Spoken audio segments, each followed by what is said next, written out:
All my years of researching cocktails and spirits means that I never trust an origin story, but Opal Nera has a nice tidy one.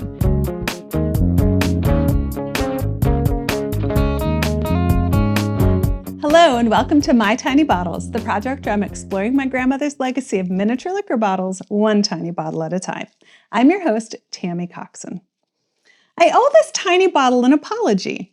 In the reveal video, where I unboxed bottle number 36, Opal Nera Black Sambuca, I cast shade on its claim to be the original Black Sambuca. But it turns out it actually is. All my years of researching cocktails and spirits means that I never trust an origin story, but Opal Nera has a nice tidy one.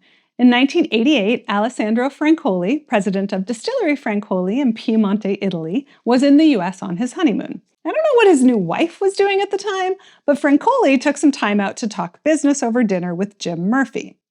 Murphy was president of Hiram Walker. That's one of those big four liquor companies that I've mentioned from time to time, but this is the first bottle that has any connection to them. Murphy was interested in a coffee-flavored Sambuca, but the idea of a dark color got Francoli thinking in a different direction, and he eventually pitched a black Sambuca. Sambuca, for the uninitiated, is usually a clear anise-flavored and heavily sweetened liqueur. Its main ingredient is star anise, although green anise and licorice can also be used.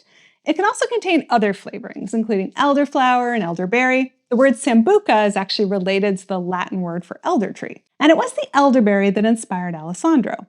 To create his black Sambuca, he added some lemon to the base liqueur, then finished it off with an infusion of dark purple elderberries and spices to give it a deep purplish black color. In its first go-round, Opal Nera was sold in the US as an import selection of Hiram Walker.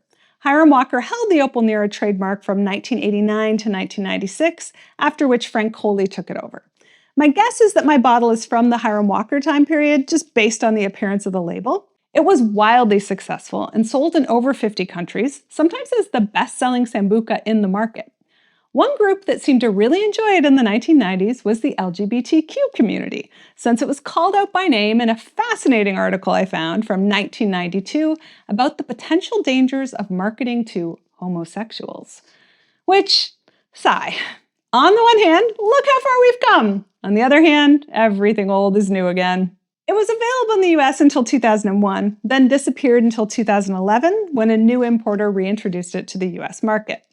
But as far as I can tell, it's gone again. The only bottles available online cost $200 or more.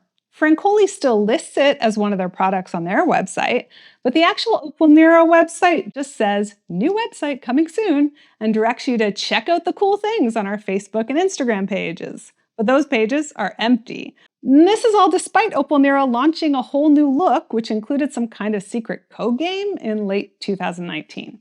So maybe it was a victim of the COVID-19 pandemic. As My Tiny Bottle followers know, I am no fan of anise-flavored things, but the hint of lemon and the idea of elderberries is giving me a little hope for this one when I eventually taste it.